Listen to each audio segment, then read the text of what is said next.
अत्यंत धक्कादायक बातमी समोर येते नवी मुंबईतून।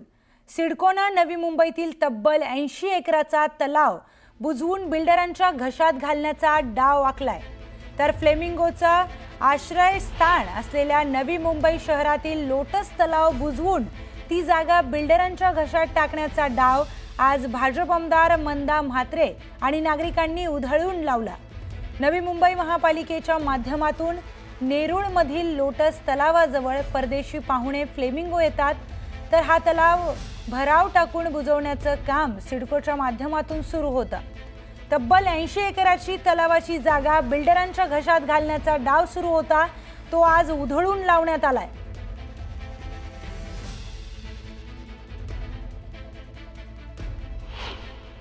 सिडको या सगळ्या पाणथळी जागा आहेत, ज्या वेटलँड जागा आहेत, त्या जागा विकण्याचा घाट घातलाय। आपण माझ्या मागे बघू शकता की ही लोटस तलाव म्हणून याची ओळख आहे। मोठ्या प्रमाणात इथे कमळ फुलतात आणि हा सगळा तलाव जो फ्लेमिंगो तलाव म्हणून देखील प्रसिद्ध आहे। फ्लेमिंगो मोठ्या प्रमाणात या ठिकाणी वर्षातून एकदा इथे येतात। हा तलाव, हा भला मोठा तलाव चक्क सिडकोने बुजवून टाकायला सुरुवात केलेली आहे। सिडकोने हा तलाव बुजवून या तलावाची जागा जी आहे ती बिल्डरांच्या घशात टाकण्याचा नवीन डाव करण्यात आलाय। यापूर्वी जर तुम्ही पाहिला तर नेरूळ मधल्या एनआरआयच्या शेजारचा तलाव असेल, डीपीएससी तलाव असतील, असे अनेक तलाव सिडको बुजवून त्या ठिकाणी बिल्डरांच्या घशात घालण्याचा हा सिडकोचा प्रयत्न आपण बघू शकता। या ठिकाणी आपण एक मजेशीर बाब या इथे सगळ्यात महत्वाची आहे की एक पहिला बोर्ड आपण तुम्हाला या मागे नवी मुंबई महानगरपालिकेचा दिसतोय। या बोर्डवरती स्पष्टपणे म्हटलंय की लोटस हा तलाव आहे आणि या लोटस तलावाच्या बाजूला कोणी डेब्रिस टाकू नये, कोणी कचरा टाकू नये असं बोर्ड देखील लावण्यात आलंय। आणि म्हणूनच नवी मुंबई महानगरपालिकेने या तलावाच्या बाजूला इथे बुजवू नये यासाठी पत्र देखील लावण्यात आले। मात्र निगरगट्ट सिडको आणि सिडकोचे जे निगरगट्ट अधिकारी आहेत त्यांनी मात्र हा चक्क तलाव आता बुजवण्यास सुरुवात केलेली आहे आणि वरून इथे बोर्ड देखील लावला की हा भूखंड सिडकोच्या मालकीचा आहे।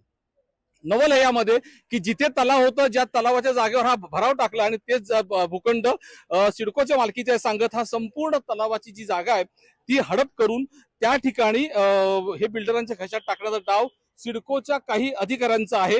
आपण पाहतो की इथे ही जेव्हा माहिती इथल्या स्थानिक लोकप्रतिनिधींना मिळाली त्यावेळी सगळे ते स्थानिक आमदार भाजपचे मंदा म्हात्रे हे या ठिकाणी पोहोचले। त्याचबरोबर स्थानिक नगरसेविका शैलुजा सुतार हे देखील सगळेजण लोक आणि इथले ग्रामस्थ, इथले रहिवासी या सगळ्यांनी येऊन हे सगळं काम थांबवलेलं आहे। आता मात्र हा काम थांबवलेलं आहे, मात्र सिडको अजूनही हे काम थांबवण्याच्या तयारीमध्ये नाही। सिडकोचं म्हणणं ही आमची जागा आहे, आम्ही हे भराव टाकणारच आहोत। परंतु आता भाजप आमदार मंदा म्हात्रेंनी तात्काळ हा काम थांबवून ह्या तलावामधले टाकलेला भराव बाहेर काढण्यास सांगितलं। आपण त्यांच्याशी बोलूया, काय म्हणाल? तुम्ही पाहता की सिडको एक एक करत जिथले जे तलाव आहेत, फ्लेमिंगोची सिटी म्हणून ओळखली जाते, त्या पाणथळी जागा बुजवून त्या बिल्डरांच्या घशात टाकण्याचा डाव सिडकोचा आहे।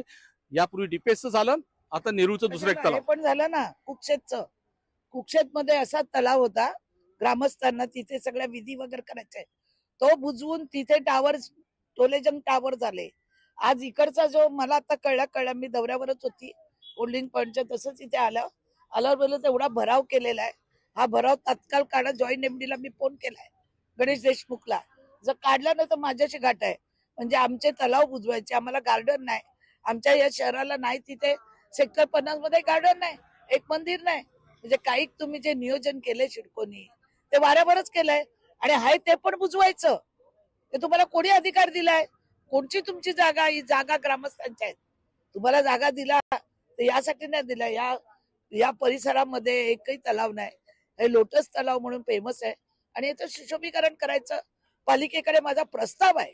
असं असताना सिडकोनी जागा भराव काढलाच कसा? नेहमीच सिडको म्हणते की आम्ही पर्यावरणवादी आहोत आणि आम्ही पर्यावरणाचं जतन करतो असं सिडको म्हणते, पण प्रत्येक सिडकोच्या अधिकाऱ्यांचं काम कशा पद्धतीने चालतं आणि सिडकोचं ध्येय धोरण काय हे यावरून स्पष्ट होतं। पाणथळीच्या जागा ज्या शहराच्या लगत या असे एवढ्या मोठ्या प्रमाणात आहे। याच पूर्वी पहिल्या पावसामध्येच हा संपूर्ण बेलापूर नेरूळ परिसर पावसामध्ये संपूर्ण 24 तास पाण्याखाली होता। अशा वेळी अशा पाणथळी जागा किंवा असे तलाव जिथे पाणी असतं ते देखील जर बुजवलं गेलं तर येणाऱ्या काळात नवी मुंबईचं नियोजन पूर्णपणे फसेल, हे मात्र नक्की। विनय म्हात्रे, न्यूज 18 लोकमत, नवी मुंबई। तर लोटस तलाव बुजवण्याचं काम या सिडको करून करण्यात येत होतं, पण भाजप आमदार आणि तिथले स्थानिक नागरिक यांनी मिळून हा डाव उलटवून लावलाय। आमदार म्हात्रे यांनी तिथे जाऊन या सिडकोचा डाव उलटवून लावला आणि हा तलाव बुजवण्यापासून वाचवलाय। तब्बल 80 एकराची तलावाची ही जागा बिल्डरांच्या घशात घालण्याचा सिडकोचा डाव होता, तर तो आज उधळून लावण्यात यश आलेलं आहे। तर मुंबई महापालिकेच्या माध्यमातून नेरूळमधील लोटस तलावाजवळ परदेशी पाहुणे फ्लेमिंगो देखील इथे येतात। फ्लेमिंगोंची सिटी म्हणून या भागाला ओळखलं जातं, पण त्या तलावाला बुजवण्याचं काम सिडकोकडून सुरू होतं।